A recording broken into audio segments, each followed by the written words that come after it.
Oke, saksikan kelas bahasa Inggris di YouTube channel SMP YPI setiap hari Senin jam 1 sampai jam 2 siang di kelas bahasa Inggris. Oke, bye. Don't forget ya.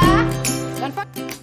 3, 2, 1, kamera roll action. Assalamualaikum warahmatullahi wabarakatuh.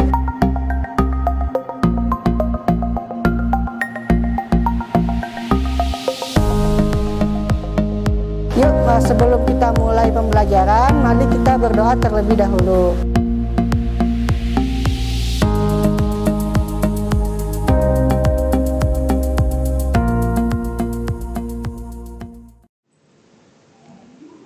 Assalamualaikum warahmatullahi wabarakatuh. Selamat siang anak-anak, apa kabar hari ini? Ya, semoga semuanya dalam keadaan baik ya. Kembali lagi bersama Ibu di PJJ YPI. Belajar online, nggak masalah. Ya, sebelum belajar, kita berdoa dulu ya. Berdoa dimulai.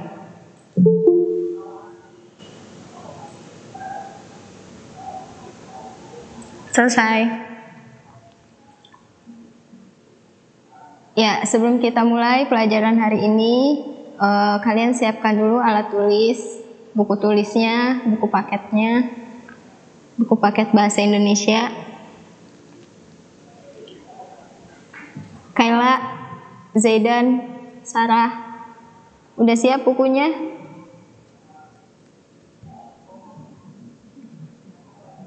Udah, Bu. Buku paketnya juga ya, karena nanti kita belajarnya ada yang dari buku paket juga. Erdila,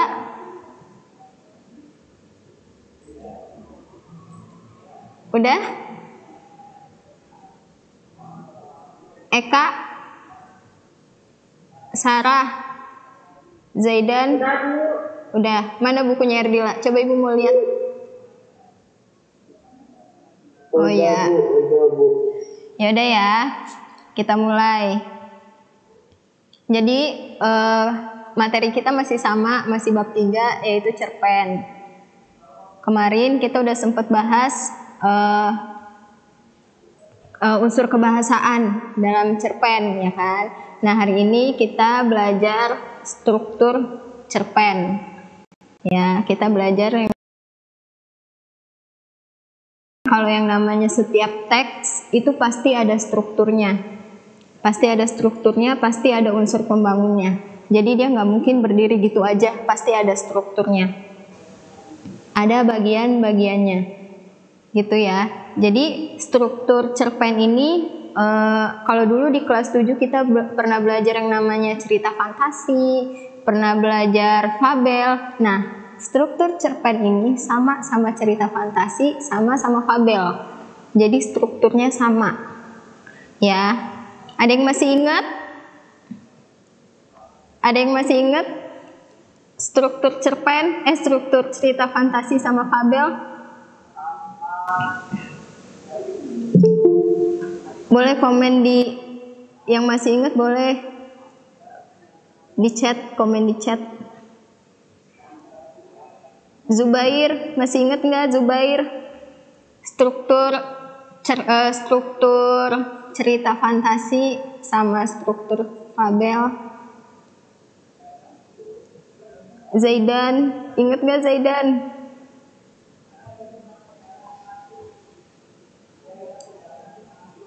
Ya, jadi secara garis besar, ini kayaknya udah pada lupa ya.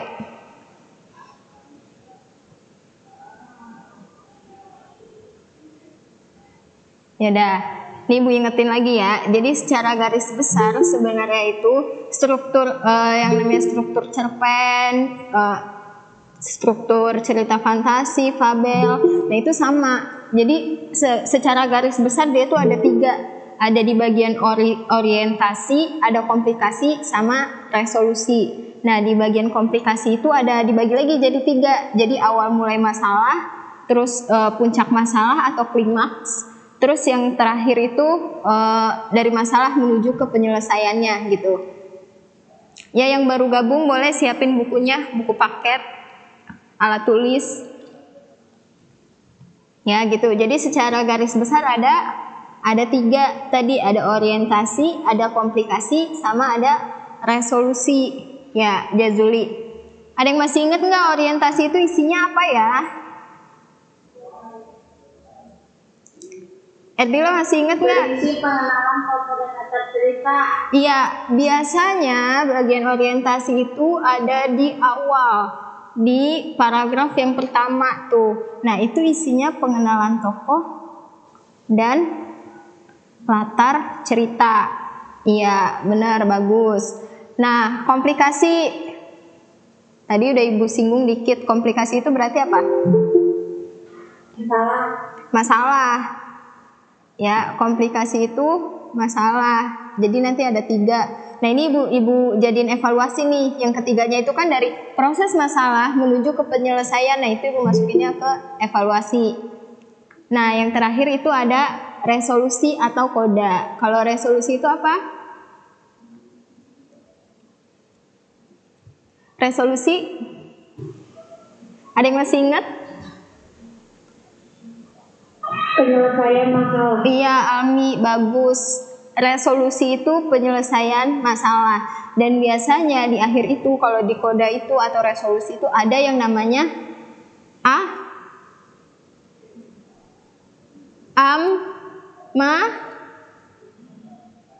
apa?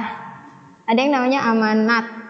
Ya, jadi di bagian akhir itu bukan hanya penyelesaian masalah, tapi biasanya ada amanatnya. Jadi pengarang menyampaikan amanat itu atau pesan-pesannya itu ada di akhir. Baik itu tersirat maupun tersurat. Ya, gitu ya. Nah, coba kita lihat. Tadi kan orientasi nih, yang pertama kan ada bagian orientasi. Benar tadi kata Erdila, berisi pengenalan tokoh dan latar cerita, dan biasanya dia ada karena masih pengenalan, itu biasanya ada di awal. Contoh, ini contoh orientasi. Ara adalah nama panggilanku. Nama panjangku adalah Cemara. Bapak yang memberiku nama Cemara. Aku mempunyai seorang ibu yang sangat baik. Aku juga mempunyai kakak perempuan yang cantik dan baik, walaupun ia terkadang suka marah. Nah, itu di bagian orientasi. Dia ngenalin siapa aja, tokoh siapa aja yang dikenalin di bagian orientasi itu. Di contoh ini. Siapa aja? Kakaknya. Terus? Ibunya. Sama? Ayahnya. Terus siapa lagi? Yang utama? Si aku? Siapa? Cemara atau Ara. Nah, di sini kan pengenalan tokohnya kan, artinya udah berapa tokoh tuh? Udah 4. Dia udah nyebutin dia sendiri, udah nyebutin ayahnya, udah nyebutin ibunya, dan udah nyebutin kakaknya. Nah, tokoh-tokoh ini nanti yang akan muncul di ceritanya, gitu. Ya, jadi di bagian awal itu pengenalan tokoh sama latarnya. Ini kebetulan nggak ada latarnya. Latar ada berapa latar?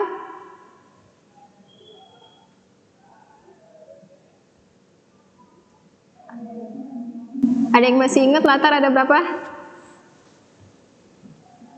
Ada 3. Latar apa aja? Latar tempat, latar waktu, latar Suasana. iya, latar suasana.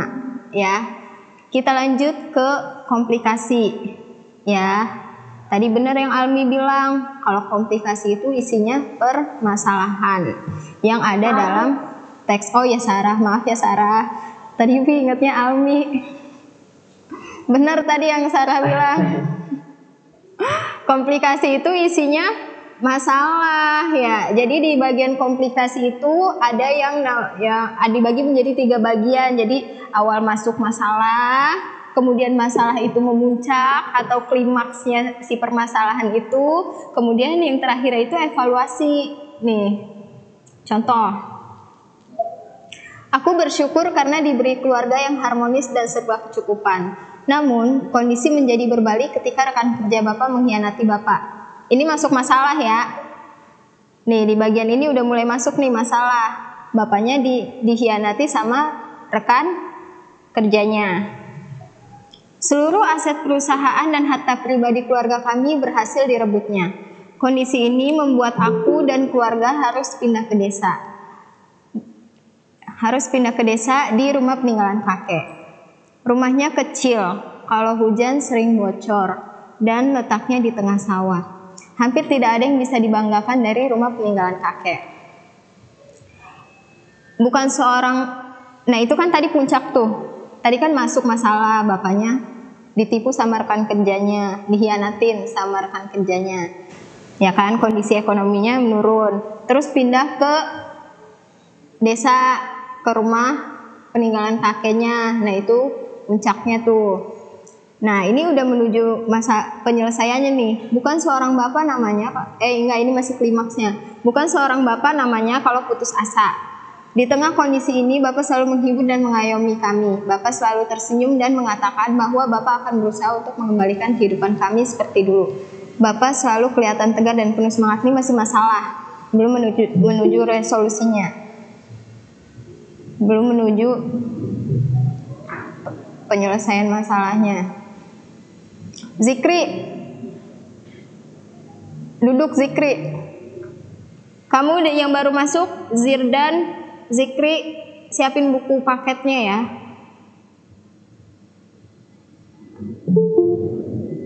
Ya, bukan seorang bapak namanya kalau putus asa. Di tengah kondisi ini, Bapak selalu menghibur dan mengayomi kami. Bapak selalu tersenyum dan mengatakan bahwa Bapak akan berusaha untuk mengembalikan kehidupan kami seperti dulu. Bapak selalu kelihatan tegar dan penuh semangat. Ya, itu bagian masalah, komplikasi. Nah ini yang evaluasi. Nah tahap evaluasi, konflik yang mulai diarahkan kepada pemecahannya. Nah ini baru pemecahan konflik, masih masalah, tapi udah mulai mengarah ke solusinya gitu. Solusi dari masalah itu, pemecahan dari masalah itu. Nah contohnya nih, ini masih bagian dari cerita yang tadi ya. Bapak memulai lagi usahanya. Nah berarti kan ada usaha tuh bapaknya. Nah itu menuju ke penyelesaian masalahnya, pemecahan masalahnya. Setiap hari Bapak berangkat sangat pagi dan pulang larut malam. Semua itu Bapak lakukan untuk mengembalikan kehidupan kami seperti dulu. Hasil memang tidak mengkhianati usaha. Perlahan Bapak mampu mengembalikan apa yang pernah hilang. Nah ini udah menuju ke penyelesaian masalahnya. Ya Zirdan ya.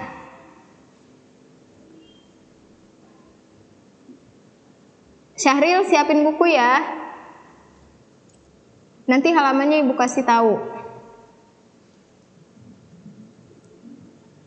Ya, udah ya. Yang terakhir itu di bagian akhir itu ada resolusi atau koda. Ya, ditandai dengan upaya pengarang untuk mengungkapkan solusi dari berbagai konflik yang dialami tokoh. Nah, contohnya, berkat kegigihan Bapak, akhirnya kami sekeluarga bisa mendapatkan kehidupan yang lebih layak. Sebuah kehidupan yang pernah diberikan untuk keluarga kami direbut orang jahat dan akhirnya kembali lagi kepada kami. Nah ini resolusinya ini isinya tuh penyelesaian masalah sekaligus amanat ya. Jadi mau secara tersirat atau tersurat, nah itu di bagian akhir tuh biasanya ada amanatnya. Ya sampai sini paham? Ada yang mau tanya? Bu, saya belum paham, Bu. Yang bagian mana, Zikri? Bagian semuanya. Iya. Kamu bukan nggak paham kali, nggak dengerin ya? Masih belum masuk. Ya udah nih ibu jelasin secara garis besar ya. Tadi ada 3. Secara garis besar ada 3. Ada bagian apa tadi yang awal? Erdila, apa tadi di awal? Orientasi. Yang kedua, masalah komplikasi. Ya, yang ketiga ada resolusi. Ya Zikria. Jadi di awal itu masih pengenalan tokoh. Itu orientasi, bagian orientasi itu pengenalan tokohnya. Jadi masih ngenalin tokohnya sama latarnya nih. di bagian orientasi. Zikri. Nah, ini kan ada Ara. Ara adalah nama panggilan. Ini contohnya nih. Ini sebelah kanan itu contohnya. Ara adalah nama panggilanku. Nama panjangku adalah Cemara. Bapak yang memberiku nama Cemara. Aku mempunyai seorang ibu yang sangat baik. Aku juga mempunyai kakak perempuan yang cantik dan baik. Walaupun ia terkadang suka marah. Nah, Zikri. Ini kan bagian pengenalan tokoh. Kira-kira tokohnya siapa aja nih yang dikenalin di bagian orientasi? Itu apa bapaknya? Ya. Terus maknya? Iya, ibunya. Ya, kakaknya sama ibunya Bu. Kakaknya sama si Aranya. Iya, Ara. Nah, sampai sini paham semua? Yang lain ada yang masih belum paham di bagian orientasi? Syahril paham? Paham Bu. Zirdan, paham nggak Zirdan? Ya, Erdila paham ya? Nih lanjut nih, Zikri. Yang kedua itu bagian komplikasi, itu bagian masalah. Masalah itu ada bagian yang menuju masalahnya, ada puncak masalahnya, sama ada bagian yang dari masalah menuju ke penyelesaiannya. Nah, ini contohnya. Aku bersyukur karena diberi keluarga yang harmonis dan serba kecukupan. Namun kondisi menjadi berbalik ketika rekan kerja Bapak mengkhianati Bapak. Ya, seluruh aset perusahaan dan harta pribadi keluarga kami berhasil direbutnya. Kondisi ini membuat aku dan keluarga harus pindah ke desa di rumah peninggalan kakek. Rumahnya kecil, kalau hujan sering bocor dan letaknya di tengah sawah, hampir tidak ada yang bisa dibanggakan dari rumah peninggalan kakek. Nah, ini bagian menuju masalahnya nih. Ini udah masuk masalah tapi belum klimaks. Ini di paragraf ini. Paham ya? Jazuli paham? Ya, jadi ini paragraf pertama ini masih udah masuk masalah tapi belum puncak masalahnya. Kemudian bukan seorang bapak namanya kalau putus asa di tengah kondisi ini. Bapak selalu tersenyum dan mengatakan bahwa bapak akan berusaha untuk mengembalikan kehidupan kami seperti dulu. Elsa, pakai seragamnya Elsa. Pakai dulu kerudungnya baru ke sini. Ya, gitu ya Zikri, paham nggak? Ini masalahnya nih. Zikri paham nggak? Kamu nanti ketiduran loh kayak gitu loh. Duduk dulu. Kamu gimana mau paham orang sambil tidur-tiduran?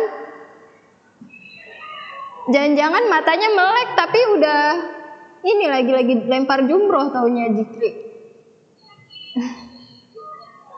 Ya, paham nggak Zikri? Sampai masalah nih. Ya. Nah, kan tadi kan ada bagian masalah sama puncak. Nah, ini di sini nih contohnya ini yang tadi Ibu bacain. Nah, sekarang nih bagian evaluasi. Nah, ini dari masalah menuju ke pemecahan masalahnya. Ini contohnya ada di sebelah kanan. Bapak mau mulai lagi usahanya. Setiap hari Bapak berangkat sangat pagi dan pulang larut malam. Semua itu Bapak lakukan untuk mengembalikan kehidupan kami seperti dulu. Hasil memang tidak mengkhianati usaha. Perlahan Bapak mampu mengembalikan apa yang pernah hilang. Jadi Bapaknya usaha. Nah, ini proses menuju penyelesaian masalahnya. Sampai sini paham? Paham.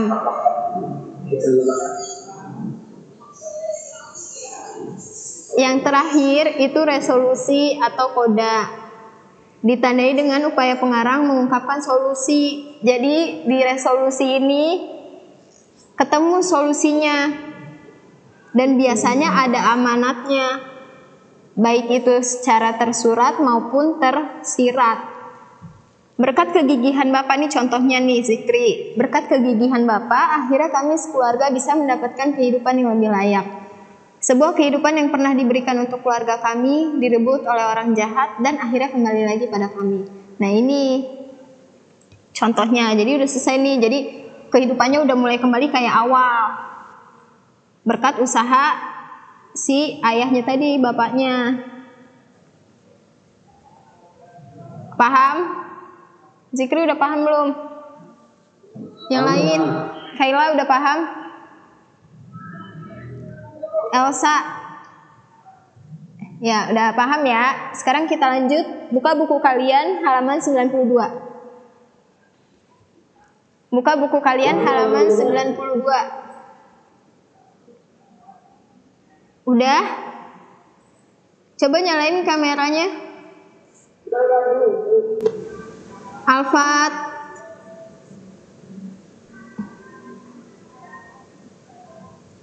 Kaila. Zikri mana bukunya? Sarah. Wildan. Coba nyalain dulu kameranya, ibu mau lihat bukunya. Malik, Alfiano, ya, Bening, Gio, ya, Wildan, Zikri udah siap, Syahril udah, Erdila udah ya, Kaila udah? Dah. Oke, sekarang buka buku kalian halaman 92. Udah ketemu? Sudah ketemu? Udah ya. Sekarang kita belajar untuk membuat cerpen. Ya.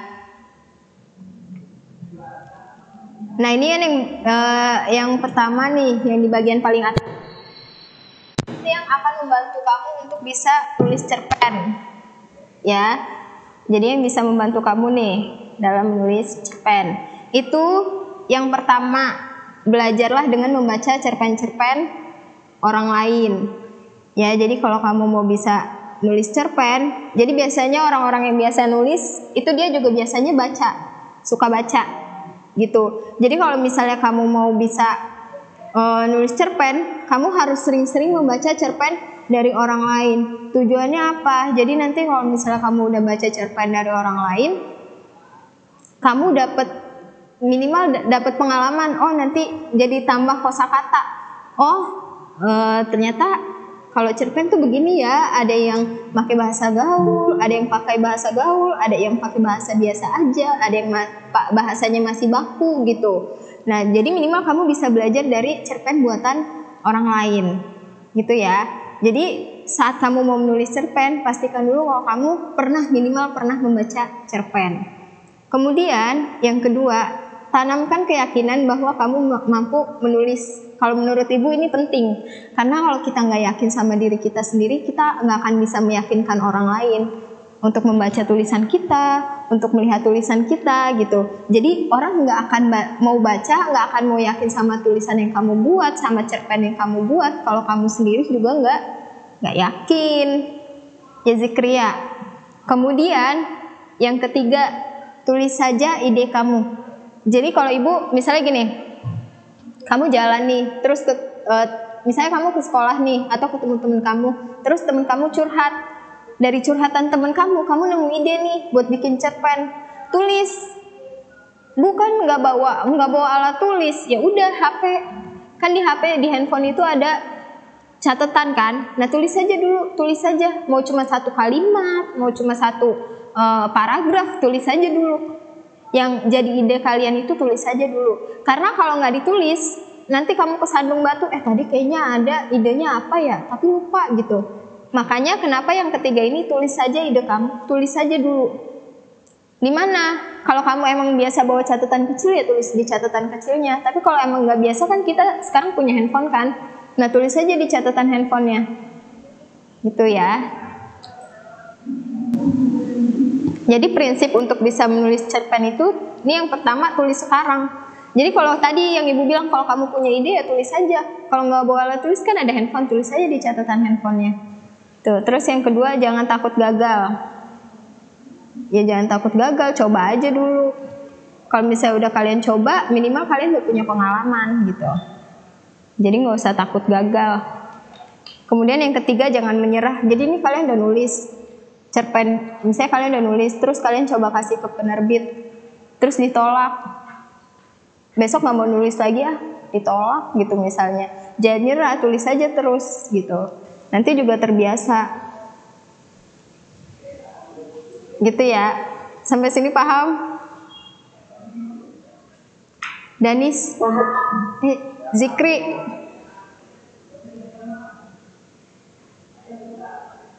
Ibu kira si Danis, si Zikri. Paham gak Zikri?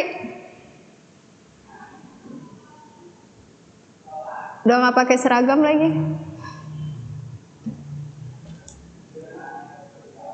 Udah ya.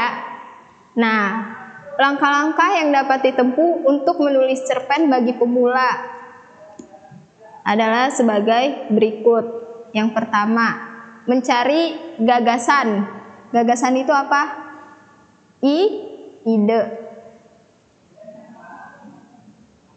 Ya, jadi mencari ide.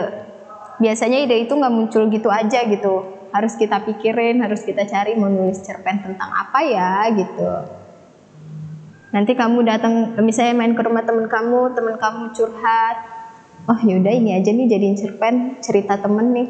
Bisa juga gitu. Jadi ide itu harus dicari gitu. Nah, tadi hubungannya sama yang nomor 3 yang tadi di atas tuh, yang hal-hal yang membantu kamu bisa menulis cerpen.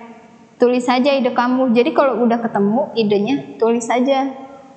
Tulis idenya dulu, tulis. Karena nanti kalau misalnya nggak kalian tulis jadinya lupa. Ya. Terus yang kedua, percaya dengan gaya bahasa sendiri. Kalau cerpen itu kan beda ya sama berita ya.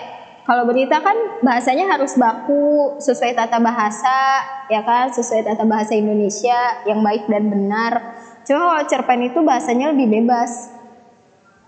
Jadi nggak harus baku gitu. Kalaupun misalnya kalian mau pakai gaya bahasa misalnya gaya bahasa orang Betawi yang lu gue gitu misalnya, nggak apa-apa, nggak ada masalah.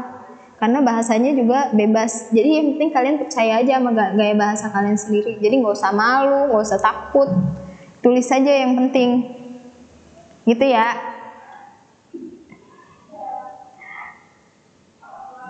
Kemudian yang ketiga, mengawali cerita. Banyak penulis pemula yang bingung cara mengawali cerita. Perlu diketahui paragraf awal adalah bagian terpenting dari cerpen.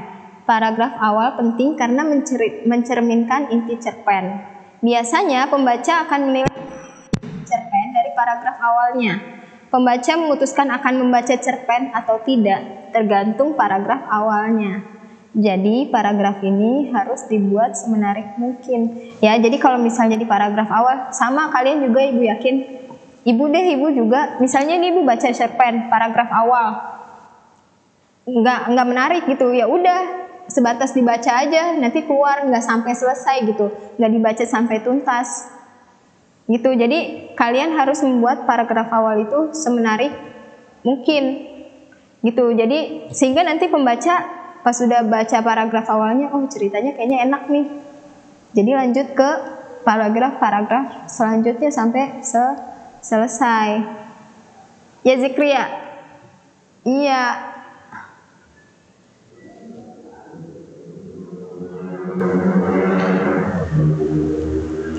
Sampai sini ada yang mau tanya nggak? Syahril. Kok Syahril senyum-senyum? Syahril mau tanya nggak? Enggak, ya udah. Elsa.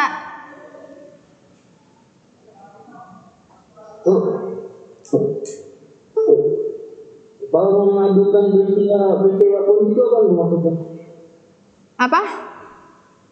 Memadukan peristiwa kunci yang Kan belum. Kita kan masih nomor 3. Nanti ibu jelasin. Iya.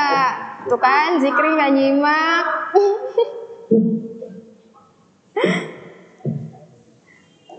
Udah ya sampai iya kamu matanya doang melotot ke kamera tapi nggak nyimak. Udah ya sampai nomor 3 paham ya? Paham. Ya kita lanjut nih ke nomor 4.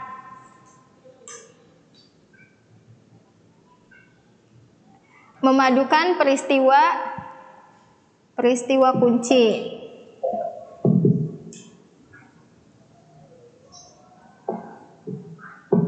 Setelah selesai membuka cerita, lanjutkanlah menulis cara mengalir. Buatlah paragraf demi paragraf dengan mencurahkan seluruh perasaan dan pikiran. Jangan pikirkan bagaimana hasilnya nanti. Tulis saja semuanya dengan gayamu sendiri tanpa ragu. Dengan sendirinya, alur cerita akan terbentuk. Ide-ide untuk paragraf berikutnya pun akan terbayang dengan jelas. Kamu pernah nggak disuruh nyari ide pokok dari setiap paragraf? Pernah kan? Jadi kalau kalian menulis cerita, ini setiap paragraf itu ada ide pokoknya. Oh ini mau ngejelasin ini nih, mau nyeritain ini di paragraf ini. Setelah selesai, nah itu nanti yang jadi alur. Nah, memadukan peristiwa-peristiwa kunci. Jadi setiap paragraf itu ada peristiwa kuncinya. Misalnya awal masuk sekolah, kemudian ketemu guru. Nah itu ada peristiwa-peristiwa kuncinya. Jadi setiap paragraf itu ada ide pokoknya atau peristiwa-peristiwa kuncinya. Nah itu yang disatuin gitu. Jadi kalau misalnya awal misalnya kamu bingung, misalnya Bu langsung paragraf-paragraf bingung Bu, ya udah bikin kerangkanya dulu. Kamu mau ceritanya nanti akhirnya bagaimana, jadi kamu bikin kerangkanya dulu. Oh nanti di paragraf pertama mau nyeritainnya ini dulu nih awal pertemuannya. Jazuli, kamu tidur? Kagak Bu. Ya jadi itu dibuat kerangkanya dulu nih. Ya dibuat kerangkanya dulu. Jadi kalau kayak manusia nih ada kerangka tubuhnya kan, ada kepala, tangan gitu. Sama itu dibuat kerangkanya dulu. Nah di setiap paragraf nanti ada yang namanya ide pokoknya atau peristiwa-peristiwa pentingnya. Nah nanti itu yang disatuin. Jadi alur cerita, jadi cerpen. Gitu ya. Zikri, udah terjawab nggak pertanyaannya? Jadi memadukan dari paragraf yang dari kata kunci atau ide pokok di paragraf pertama, paragraf kedua, jadi alurnya jelas Zikri. Gitu ya. Jangan nanti tiba-tiba nggak pernah diceritain, ada tokoh yang nggak pernah diceritain, tiba-tiba dia nongol lah, ini siapa gitu, orang nanti bingung. Ya, Jazuli. Gitu ya. Kemudian yang terakhir, yang kelima, mohon maaf. Yang kelima, menentukan ending atau penutup. Ya, tadi kan pembuka penting ya, ya kan? Tadi pembukanya penting nggak? Penting. Biar orang mau memutuskan gitu, mau melanjutkan membaca atau ya udah nggak jadi baca gitu kan. Jadi kita harus membuat pembuka itu semenarik mungkin supaya orang mau lanjut baca. Sama di bagian penutup juga penting. Jadi kita harus memberikan kesan gitu. Jadi kan di akhir itu kan amanat ya, ya kan tadi kan resolusi sekaligus amanat ya kan, baik tersirat maupun tersurat kan di bagian terakhir. Nah itu kalian bikin orang itu introspeksi gitu, jadi mikir oh iya ya, jadi ada yang dipelajari gitu, jadi berkesan. Jadi setelah baca cerpen itu ada kesan gitu, ada pesan yang bisa diambil gitu, pesan yang bisa diambil, terus kalian berkesan gitu, kayaknya pengen baca baca cerpen yang sejenis lagi gitu ya. Jadi di akhir itu sama kayak di awal tadi, kalau di awal dibikin menarik, di akhir juga dibikin menarik supaya apa? Supaya pembacanya berkesan gitu. Jadinya misalnya kalian bikin cerpen 2 judul, 3 judul, orang mau baca cerpen kamu lagi, ini penulisnya Zikri nih, kemarin bagus nih ceritanya, baca lagi gitu. Karena apa? Karena kamu sebagai penulis sudah memberikan kesan kepada pembacanya. Jadi pembaca mau baca lagi gitu. Kadang pasti ada orang juga yang satu cerpen dibacanya berkali-kali. Karena apa? Karena ceritanya bagus. Gitu ya, Zikri. Kamu ngapain sih, Zikri? Ngaca ya? Gitu ya, Sarah ya. Sampai sini paham? Paham. Paham. Wah, Sarah kayak paham banget nih. Ya, gitu ya. Ya, yang keenam, mengedepankan cerpen, ya. Jadi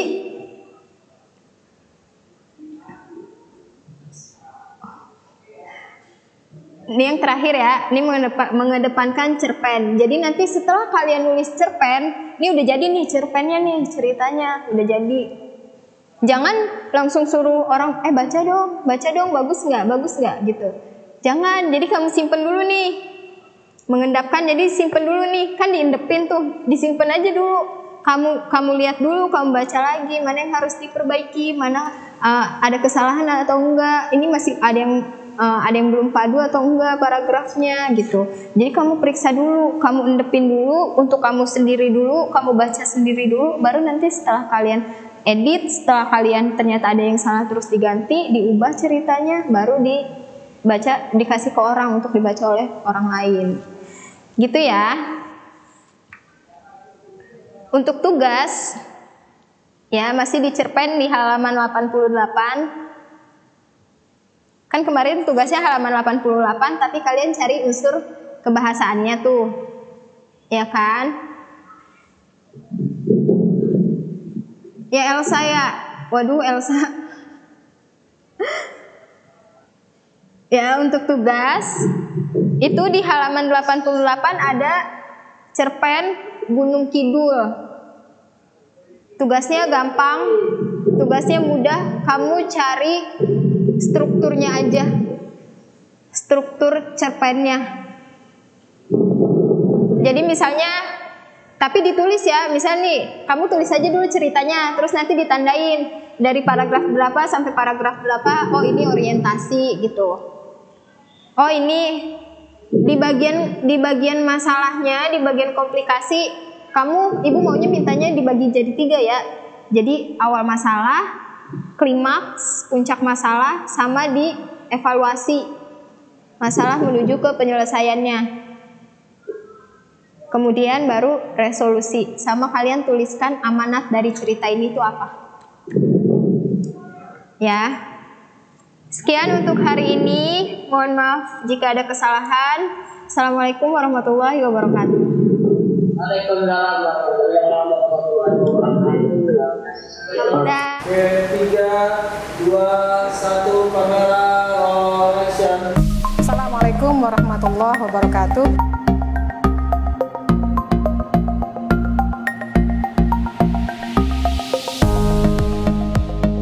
Yuk, sebelum kita mulai pembelajaran, mari kita berdoa terlebih dahulu.